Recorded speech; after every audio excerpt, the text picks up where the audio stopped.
Hello class, how are you all? So today we are going to start a new lecture here, and in previous lecture in calorimetry we have talked about the temperature, that is a degree of hotness and coldness, and we have talked about the heat. What do you understand by heat? Heat is a form of energy which transfer from higher temperature to lower temperature. So we say where the energy that transfers because of the temperature difference, we call that heat. So in calorimetry, we have talked about so much about heat and heat transfer, but we have never talked about how that heat transfers takes place. So in this chapter, we are going to find out, or we are going to discuss about how that heat transfer takes place. Okay, so let's write down the name of the chapter from a fresh page. Heat transfer.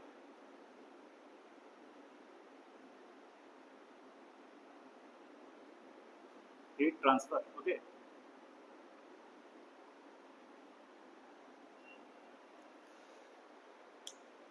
तो हम लोग के घर में खाना बनता है, खाना पकता है हमारे घर में, ठीक है।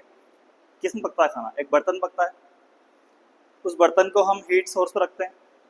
कुछ भी चूल्हा या कुछ भी होता है हमारे घर में, चूल्हा होता है, उस चूल्हे पर रखा हमने उस बर्तन को।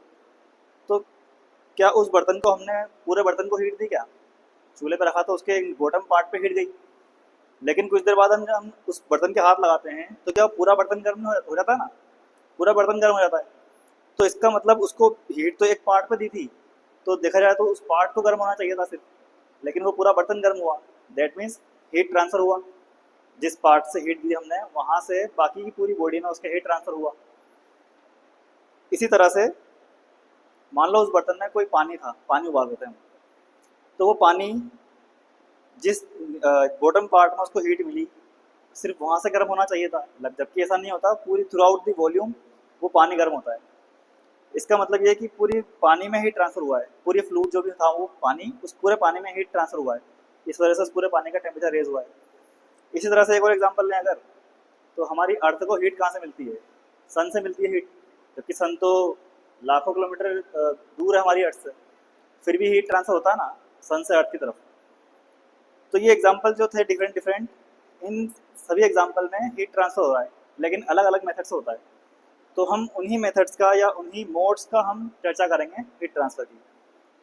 तो हेडिंग डालिए, modes of heat transfer. Modes of heat transfer.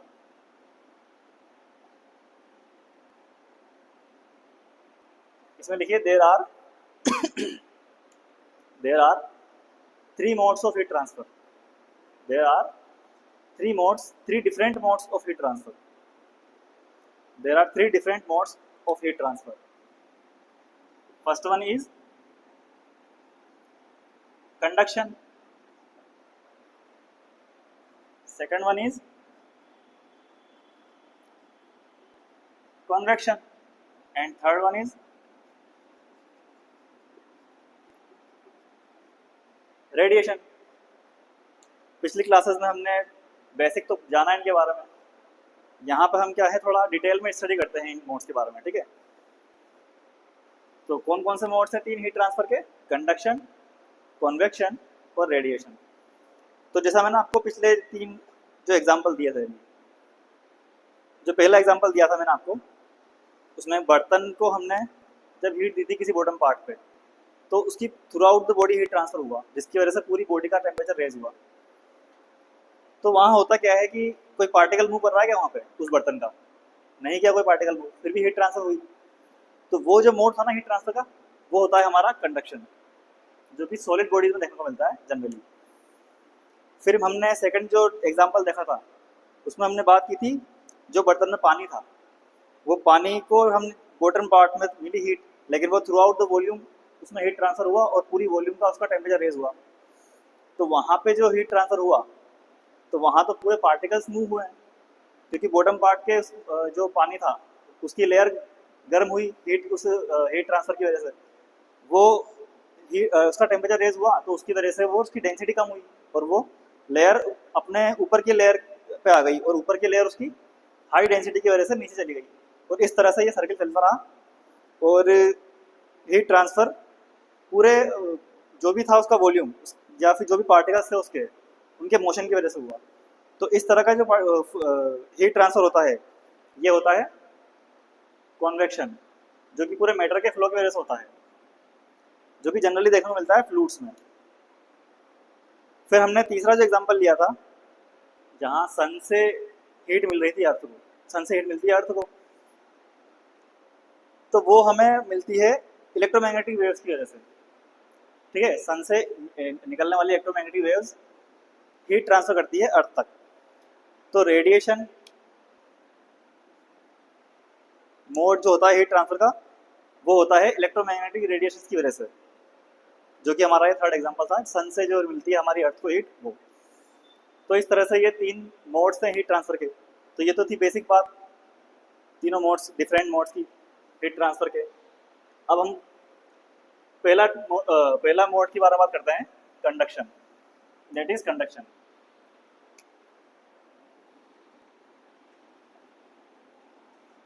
तो हेडिंग डाल लीजिए, पहला point conduction.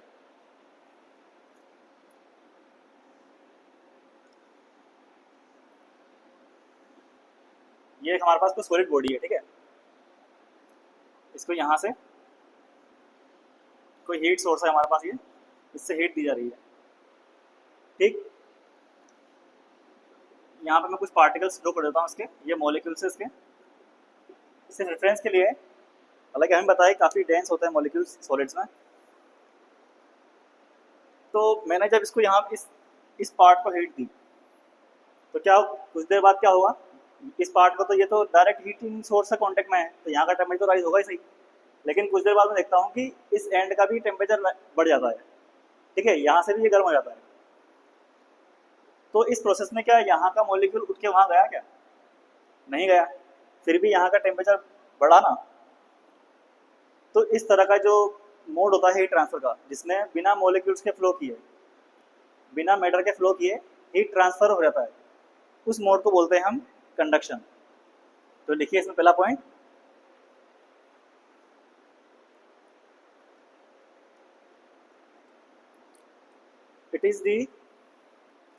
it is the process of heat transfer, it is the process of heat transfer in which heat transfer takes place, in which heat transfer takes place from higher temperature to lower temperature, from higher temperature to lower temperature without the actual flow of matter, without the actual flow of matter। कोई matter flow हुआ क्या, या कोई particle move हुआ क्या यहाँ से यहाँ तक? नहीं हुआ ना। सपोज करो ये जो बॉडी है, ये मेरा मार्कर है ना, ये है ये, और कोई मेटलिक बॉडी है। मेटलिक इसलिए क्योंकि मेटल अच्छे कंडक्टर होते हैं हीट के, इसलिए हम मेटल का ही जनरली एग्जांपल लेते हैं, ठीक है। तो जैसे ये हमारा मार्कर है, ये कोई मेटलिक बॉडी है जो हमने एग्जांपल में ली है, इसको मैंने इस एंड पे हीटिंग सोर्स लगाया इस एंड पे, जैसे किसी फ्लेम में लगाया इस एंड को मैंने, ठीक है। अब क्या यहाँ से कुछ देर बाद ये तो गर्म होगा ही सही, ये तो डायरेक्ट हीट सोर्स से कांटेक्ट में है, तो धीरे धीरे टेम्परेचर बढ़ता हुआ, क्या इस एंड का भी टेम्परेचर नहीं बढ़ता? क्या बढ़ता है ना, धीरे धीरे इस एंड का भी टेम्परेचर बढ़ जाता है। क्यों बढ़ा टेम्परेचर? क्योंकि हीट ट्रांसफर हुई, इसीलिए बढ़ा टेम्परेचर। ऐसे में क्या इस पार्ट के मॉलिक्यूल्स उठ के इस पार्ट पर आए क्या? नहीं आए, लेकिन हीट ट्रांसफर तो हुआ ना फिर भी। तो इसी प्रोसेस को बोलते हैं हम कंडक्शन, जहाँ पे कोई मैटर फ्लो नहीं करता लेकिन हीट ट्रांसफर हो जाता है। आया समझ में?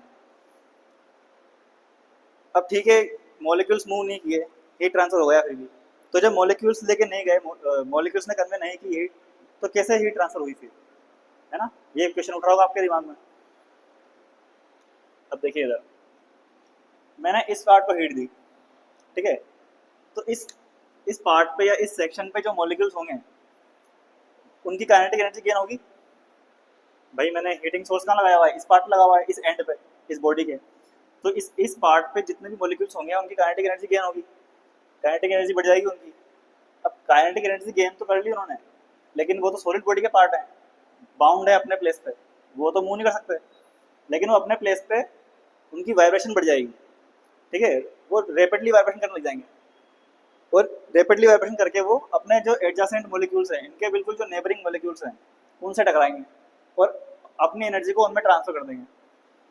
इसी तरह से नेक्स्ट जो मॉलिक्यूल हैं जो जिनमें एनर्जी ट्रांसफर हुआ है वो भी वाइब्रेट करने लगेंगे और वो उस एनर्जी को अगले मॉलिक्यूल्स में ट्रांसफर कर देंगे और इस तरह से एनर्जी ट्रांसफर हो जाएगी और हीट ट्रांसफर हो जाएगा और आगे टेम्परेचर गेन हो जाएगा आगे अगले सेक्शन का।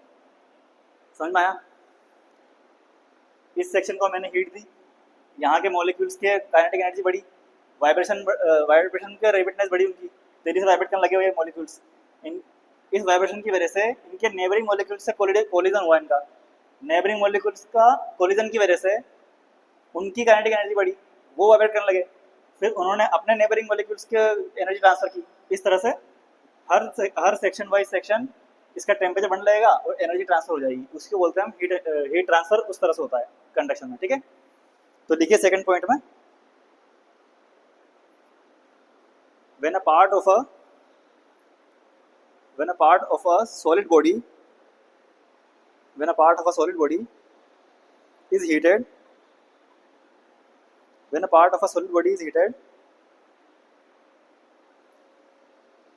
its molecules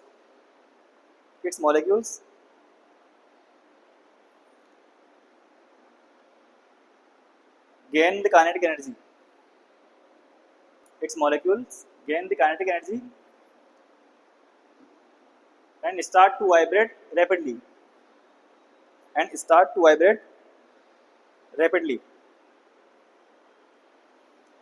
and transfer the energy to the adjacent molecules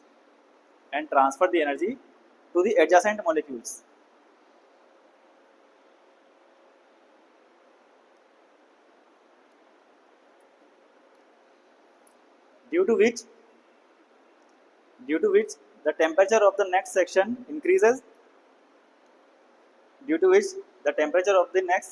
increases and the heat transfer takes place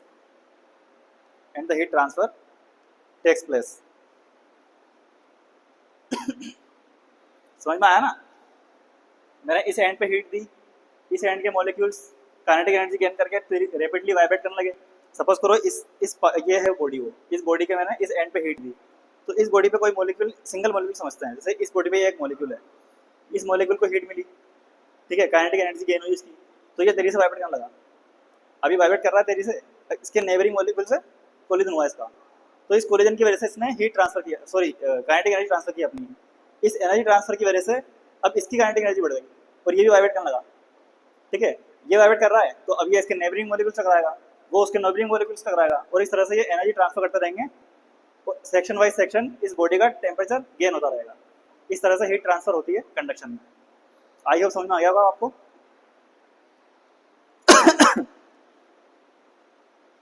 अब देखिए इधर, जब यहाँ पे हीटिंग सोर्स लगा हुआ था, सपोज करो किसी टाइम पे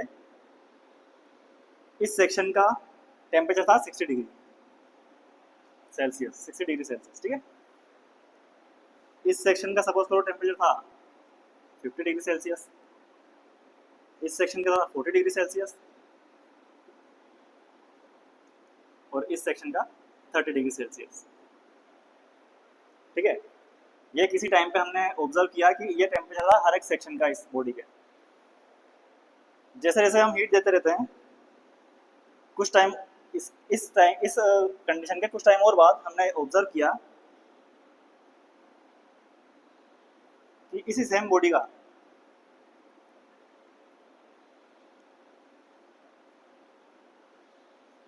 इस सेम बॉडी के सेम हीट सोर्स पर है अभी भी, और अब इस सेक्शन का टेम्परेचर हो चुका है 100 डिग्री सेल्सियस कुछ टाइम बाद, ठीक है। इस सेक्शन का हो चुका है लेट्स से 85 डिग्री सेल्सियस, इस सेक्शन का हो चुका है लेट्स से 70 डिग्री सेल्सियस और इस सेक्शन का हो चुका है 60 या 50 किसी भी बोल दीजिए 55 डिग्री सेल्सियस, ठीक है, कुछ टाइम बाद। अब और कुछ देर बाद हम ऑब्जर्व करते हैं तो हम देखते हैं कि अब टेम्परेचर गेन नहीं हो रहा है, अब बॉडी के किसी भी सेक्शन में टेम्परेचर गेन नहीं हो रहा है, अब भी वही सेम हीट सोर्स है, सेम हीट दी जा रही है इसको, फिर भी इसका टेम्परेचर अब कांस्टेंट हो चुका है हर एक सेक्शन का। जैसे इस सेक्शन का 100 डिग्री सेल्सियस था, कुछ देर बाद हमने नोटिस किया तब भी 100 डिग्री सेल्सियस है, इस सेक्शन का अब भी 85 डिग्री सेल्सियस है, इस सेक्शन का आप भी 70 डिग्री सेल्सियस है और इस सेक्शन का आप भी वही 55 डिग्री सेल्सियस है, जब हमने कुछ देर बाद या इस पॉइंट से इस पॉइंट को कुछ देर बाद हमने ऑब्जर्व किया।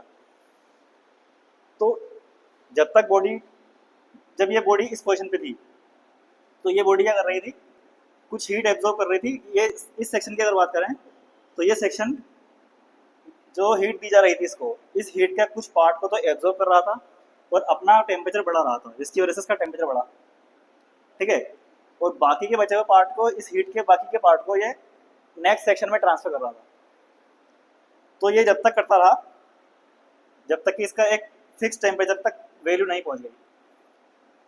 एक फिक्स वैल्यू पहुंचने के बाद इसने हीट, जितनी भी हीट दी जा रही थी उसके किसी भी पार्ट को एब्जॉर्ब करना बंद कर दिया। अब ये कोई पार्ट एब्जॉर्ब नहीं कर रहा है, जितना भी इसको हीट दी जा रही थी उस पूरी हीट को ये ट्रांसफर कर रहा है नेक्स्ट सेक्शन को।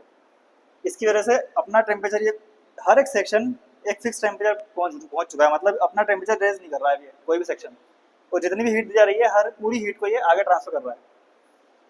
तो ये जहाँ पे हीट एब्जॉर्ब भी कर रहा था और ट्रांसफर भी कर रहा था, दैट मीन्स अपना खुद का हर एक सेक्शन खुद का टेम्परेचर भी रेज कर रहा था और बाकी की हीट को ट्रांसफर भी कर रहा था। इस तरह की स्टेट को बोला गया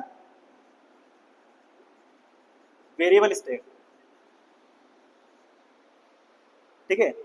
और यहाँ से यहाँ इस पॉइंट पे इसने क्या किया, कोई हीट एब्जॉर्ब नहीं की, तो जितनी भी हीट मिली उसको पूरी ट्रांसफर की नेक्स्ट सेक्शन में। इस तरह की स्टेट को बोला गया स्टेडी स्टेट। Steady state. अब हम जो कंडक्शन की स्टडी करते हैं, हम स्टेडी स्टेट कंडीशन की स्टडी करते हैं, हम वेरिएबल स्टेट की स्टडी नहीं करते हैं। थोड़ी कॉम्प्लेक्स होती है स्टडी, इसलिए हम स्टेडी स्टेट की स्टडी करते हैं आगे, ठीक है। समझ में आया स्टेडी स्टेट और वेरिएबल स्टेट?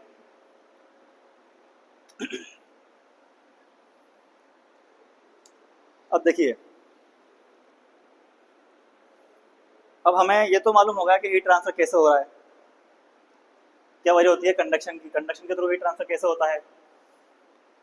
लेकिन अब हमें ये जानना है कि किन किन फैक्टर पे डिपेंड करता है, अगर हीट, कितनी अमाउंट ऑफ हीट इस पॉइंट से इस पॉइंट तक पहुंच रही है, ये किस किस फैक्टर पे डिपेंड करता है, एरिया पे या लेंथ पे। अगर डिपेंड करता है तो किस तरह से करता है, किस तरह से डिपेंड है ये इसके बॉडी के एरिया पे या टेम्परेचर डिफरेंस पे, या किस पे, किन फैक्टर पे नहीं है डिपेंड ये।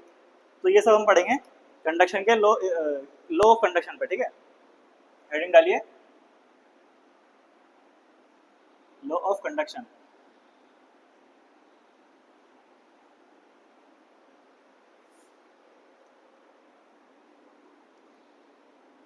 अगेन ये कोई बॉडी है मेरे पास, लेट्स से रोड है कोई, ये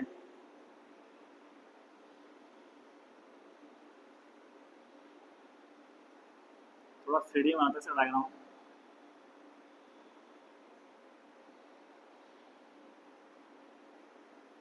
ये कोई रोड है मेरे पास, ठीक है, एल लेंथ की, और इसका क्रॉस सेक्शन है कुछ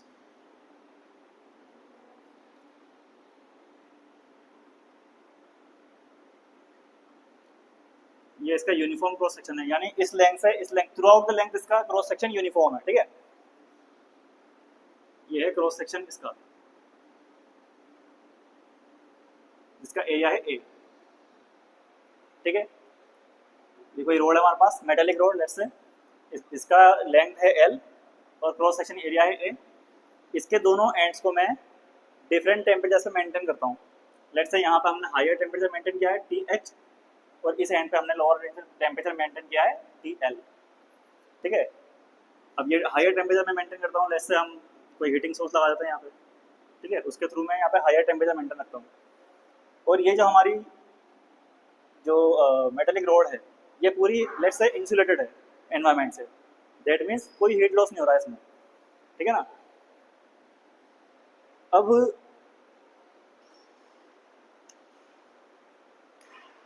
यहाँ पे हमने एक टर्म लिखते हैं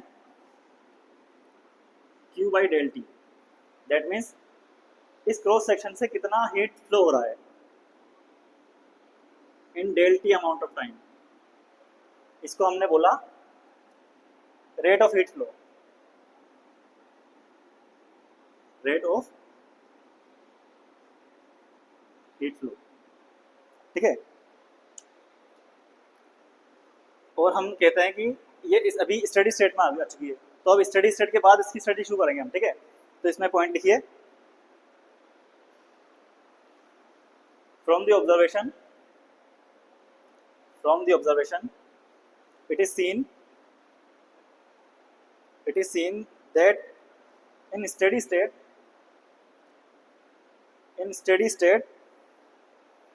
the rate of heat flow bracket में लिखिएगा ये Q by del T, the rate of heat flow through the cross section area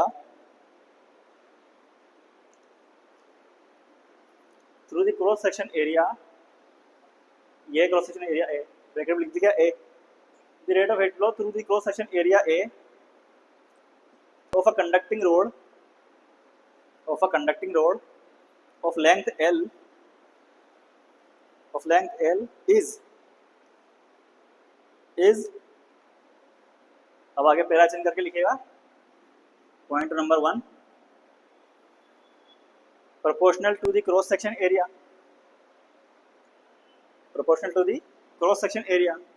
mathematically इसको लिखिएगा Q by del T proportional to A, ठीक है। सेकंड पॉइंट लिखिएगा,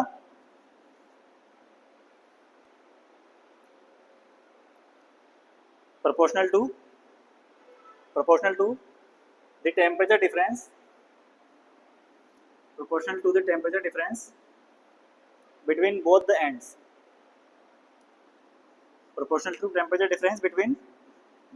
ends, मैथमेटिकली इसको लिखिएगा Q by del T proportional to TH minus TL, ठीक है। यहाँ पे लिख लीजिएगा TH जो कि हायर टेम्परेचर है वो ग्रेटर है TL से, ठीक है। थर्ड पॉइंट लिखिएगा, inversely proportional to the length of the rod, इसको मैथमेटिकली कैसे रिप्रेजेंट करेंगे, Q by del T proportional to 1 by L, ठीक। इसको नाम दे देंगे हम इक्वेशन 1, इसको नाम दे देंगे हम इक्वेशन 2, इसको नाम दे देंगे हम equation 3। From equation 1, 2 and 3, equation 1, 2 and 3, Q by del T proportional to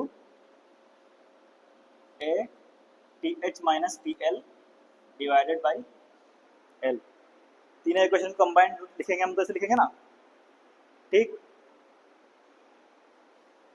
अब अगर इस प्रोपोर्शनलिटी साइन को हटाएं तो एक कांस्टेंट मिलता है हमें, Q by del T equals KA TH minus TL divided by L, ठीक है। ये क्या कांस्टेंट मिला हमें, जिसे हम बोलते हैं थर्मल कंडक्टिविटी।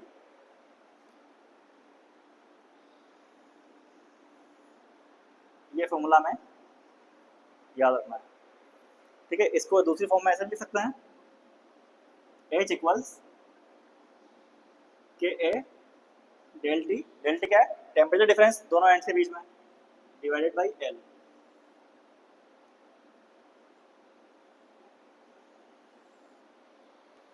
ठीक है। तो ये फॉर्मूले हमें याद रखना है, ठीक है ना। जहाँ पे H क्या है, हीट रेट या रेट ऑफ हीट फ्लो, जो कि है Q by del T,